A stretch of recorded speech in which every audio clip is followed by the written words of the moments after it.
So guys, welcome back to my YouTube channel. तो आज मैं आपको बताऊंगा कि आप अपने पीसी को कैसे फास्ट कर सकते हैं। अगर आपके पास एक लो एंड पीसी है या वो स्लो चल रहा है तो मैं आज बताऊंगा कि आप उसे फास्ट कैसे कर सकते हैं। जो मैं आपको आज ट्रिक बताने वाला हूँ, सिंपली आपको उसे फॉलो करना है और आपका पीसी जल्दी से जल्दी फास्ट होने लग जाएगा। आपको ये चीज़ें हफ्ते में एक बार करनी है जिससे कि आपका पीसी हमेशा फास्ट चलेगा। तो मैं आपको पहली चीज़ बताता हूँ। आपको क्या करना है, विंडो प्लस आर बटन दबाना है और यहाँ पर लिखना है MS कॉन्फ़िग लिखना है।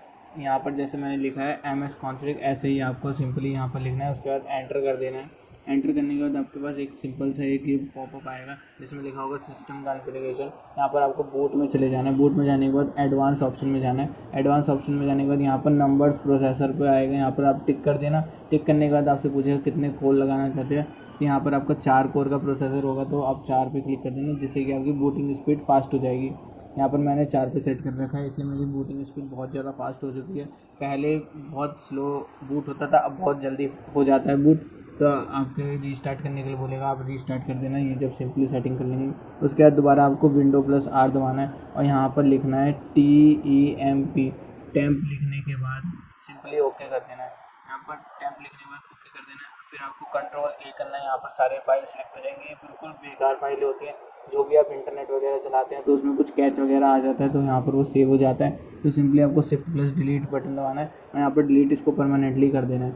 अगर आपसे पूछेगा कि कुछ यहाँ पर आप नहीं डिलीट करना चाहते हैं, कुछ चीज़ें जो है अभी रन कर रही हैं इसीलिए डिलीट नहीं करना है, आपको डू करके यहाँ पर करंट ट्राई अगेन नहीं करना है, स्किप कर देना है, क्योंकि अभी आपके पीसी में चल रही होंगी, पीछे बैकअप में काम कर रही होंगी चीज़ें, इसलिए चीज़ें डिलीट नहीं हो रही हैं। उसके बाद आपको एक और चीज़ करनी है, यहाँ पर विंडो प्लस आर दोबारा दबाना है। उसके बाद यहाँ पर आपको परसेंटेज का एक लगाना है और दोबारा टेम्प लिख करके और दोबारा परसेंटेज लिख देना है, जैसे कि यहाँ पर आप लोग देख सकते हैं। उसके बाद सिंपली आपको ओके कर देना है। उसके बाद फिर कंट्रोल ए करना है, सारी फाइलें सिलेक्ट कर लेनी है, शिफ्ट प्लस डिलीट करके ओके कर देना है। यहाँ पर सारी फाइलें डिलीट हो जाएंगी। ये सब फालतू की फाइल हैं जो आपके कैच वगैरह आ जाते हैं। यहाँ पर भी वही करना है, आपको डू करके यहाँ पर स्किप कर देना है। जितनी भी हमारी फाइलें मतलब चल रही होंगी बैकग्राउंड में वो रहेंगी और जितनी बेकार फाइलें होंगी वो सारी डिलीट हो जाएंगी।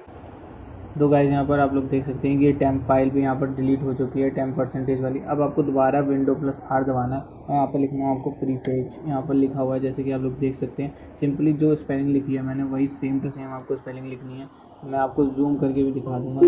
यहाँ पर एक एक्सेस बोलेगा, ओके करने के लिए आपको सिंपली कंटिन्यू पे क्लिक कर देना है, एंटर दबा देना है और कंट्रोल A करके सारी फाइलें सिलेक्ट कर लेनी है। उसके बाद शिफ्ट प्लस डिलीट करके सारी फाइलों को डिलीट कर देना है। अगर आपसे पूछेगा कि डू करना है तो स्किप कर देना। जैसे सिंपली आपने 2 मेथड उसमें करे, यहाँ पर भी वही करना है। इसके बाद मैं आपको एक और चीज़ बताता हूँ। आपको यहाँ पर विंडो बटन पे क्लिक कर देना है, आपका सर्च खुल जाएगा विंडो का। यहाँ पर आपको लिखना है डिस्क क्लीनअप। यहाँ पर जैसे ही आप डिस्क क्लीनअप लिखेंगे तो आपके पास एक पहला ऑप्शन आएगा जिसमें लिखा होगा डिस्क क्लीनअप। आपको सिंपली इसको ओपन कर लेना है।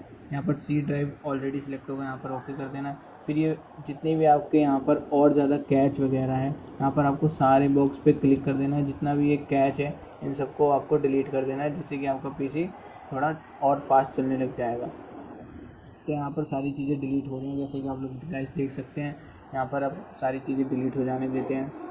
तो गाइज़, आपको दोबारा विंडो बटन क्लिक करना है। यहाँ पर आपको एक और बार करना है ये चीज़। यहाँ पर आपको लिखना है एक बार DEF। आपको डी लिखेंगे, यहाँ पर डी फ्रेगमेंट आ जाएगा, इसको भी आपको सिंपली ओपन कर लेना है। और यहाँ पर C ड्राइव, आपका जितनी भी ड्राइव होंगी यहाँ पर सारी ड्राइव दिखाएगा। इस पर देखो, लास्ट मैंने 24 डे पहले इसको करा था, आज मैं दोबारा ऑप्टिमाइज़ करने जा रहा हूँ। सिंपली आपको भी यही करना है, इस पर क्लिक करके ऑप्टिमाइज़ पर क्लिक कर देना है। और यहाँ पर आप देख सकते हैं कि यहाँ पर मेरा ऑप्टिमाइज़ हो रखा है। यहाँ पर आप नीचे सेटिंग भी कर सकते हैं कि डेली ऑप्टिमाइज़ होता रहेगा। अपने आप ये एनालाइज डेली हो जाता है, क्योंकि मैंने एनालाइज पहले से ही ऑटो कर रखा है। यहाँ पर आप ये कर देंगे तो आपका भी एनालाइज डेली होता रहेगा। इससे होता क्या है, जितनी भी आपकी फाइलें बिखरी रहती हैं इधर उधर आपके ड्राइव में, वो सारी एक बुक की तरह, मतलब जैसे आप बुक सेल्फ में अपनी बुक्स रखते हैं ना कि ये बुक इधर है, ये बुक इधर है, तो वैसे ही आपका ये बुक की तरह इधर उधर कर देता है कि साइंस की इधर है, मैथ की इधर है, सोशल साइंस की इधर है। तो आपके ऐसे ही कर देना है, मिक्स नहीं करता, मिक्स चीज़ों को ये सेपरेट कर देता है। तो यहाँ पर भी हमारा ये काम हो चुका है। इसके बाद सिंपली आपको एक और चीज़ करनी है, यहाँ पर आपको कंट्रोल पैनल ओपन कर लेना है, जैसे कि आप लोग देख सकते हैं, या आप नीचे सर्च करके भी कंट्रोल पैनल ओपन कर सकते हैं। यहाँ पर आपको ढूंढना है पावर ऑप्शंस, जैसे कि आप लोग देख सकते हैं। अगर ये ना मिले आपको तो सिंपली यहाँ पर आपको लार्ज आइकन क्लिक कर देना है। तो यहाँ पर मैंने क्लिक कर रखा है, तो आपको ये चाहिए। उसके बाद यहाँ पर आएगा आपके पास एक बैलेंस्ड और आपका भी बैलेंस्ड भी सेट होगा, या जिस नाम से आपका पीसी होगा, डेल होगा या एचपी होगा, उस पे ऑप्टिमाइज्ड होगा। यहाँ पर आप इसे अगर ओपन करेंगे तो यहाँ पर आपका एक हाई परफॉर्मेंस भी आएगा जो पीसी में होता है। जिनके पास डेस्कटॉप है उनके लिए आएगा हाई परफॉर्मेंस, तो वहाँ पर आप जाकर के क्लिक कर देना, आपका जो पीसी है और ज़्यादा बूस्ट हो जाएगा और ज़्यादा तेज़ काम करेगा, सारी चीज़ें बहुत ज़्यादा तेज़ी से रन करेंगी। अभी मैंने इसको HP ऑप्टिमाइज रेकमेंडेड है मेरा, तो मैंने उसी पे कर रखा है क्योंकि एक लैपटॉप है। अगर आप लैपटॉप में भी हाई करना चाहते हैं तो लैपटॉप में भी हाई करने का ऑप्शन होता है, वो भी मैं आपको बता दूँगा बाद में। तो गाइज़ एक और लास्ट चीज़ करनी है सिंपली, जैसे कि गाइज़ जो भी आपकी एक बेकार फाइलें हैं उनको डिलीट कर देना है। अगर आप कोई थर्ड पार्टी ऐप यूज़ करते हैं उनको भी डिलीट कर देना है। जैसे कि मैं आपको अपने ऐप्स में दिखाता हूँ अभी जा कर के। यहाँ पर मैं सेटिंग्स में चला गया, यहाँ पर मैं ऐप्स में चला गया। ऐप्स में जाने के बाद यहाँ पर आप लोग देख सकते हैं जो भी आपके पास यहाँ पर काम के ऐप हैं उन्हीं को आप इंस्टॉल रखें, और जो आपके काम के नहीं हैं उन्हें डिलीट कर दें। पर ये देख लेना कि आपकी कौन सी जो है चीज़ें विंडो के लिए हैं, तो ध्यान से करना है ये काम, क्योंकि कुछ चीज़ें होती हैं जो विंडो के अटैच में रन करती हैं, तो उनको आपको डिलीट नहीं करना। फालतू के ऐप को डिलीट करना है। जो भी जिस पे MS ऑफिस लिखा हो उनको मत करना, माइक्रोसॉफ्ट कॉर्पोरेशन लिखा हो उनको मत करना, क्योंकि ये पहले से ही मिलती है तो इनको रहने देना। कोई भी थर्ड पार्टी ऐप हो उनको डिलीट कर देना। उसके बाद गाइज अगर आपका पीसी बूटिंग में थोड़ा सा स्लो है तो आपको यहाँ पर सेटअप पे क्लिक करना है। आपकी यहाँ पर जितनी चीज़ें ऑन होंगी उन सबको ऑफ़ कर देना है। कुछ जो मेजर चीज़ें हैं जिनके ऊपर लिखा है नो इम्पैक्ट, वो सबको आप ऑन कर सकते हैं। जिस पे लिखा है हाई इम्पैक्ट या लो इम्पैक्ट लिखा है उसको मत ऑन करना।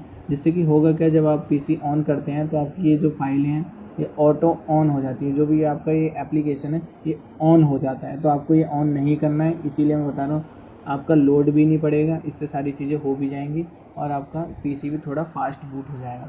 तो आज मैंने गाइस सारी चीज़ें आपको बता दी हैं। आप ये सारी चीज़ें फॉलो करना और मेरे चैनल को सब्सक्राइब कर देना और वीडियो को लाइक कर देना और अपने फ्रेंड्स के साथ शेयर कर देना ऐसी मज़ेदार वीडियोज़ के लिए। बस मेरी यही रिक्वेस्ट है। अगर आपको अपने पीसी में 2021 का माइक्रोसॉफ्ट ऑफिस करना है डाउनलोड, तो लेफ़्ट साइड में एक वीडियो आ रही होगी, वहाँ देख लेना, और राइट साइड में एक ट्रेडिंग से रिलेटेड वीडियो आ रही होगी, उसको देख लेना। आप गाइस जो भी आपको इसमें ट्रेडिंग रिलेटेड चाहिए मेरे को कमेंट कर देना, मैं एक आपके लिए डेडिकेटेड वीडियो बना दूंगा जो भी आप एप्लीकेशन बोलेंगे।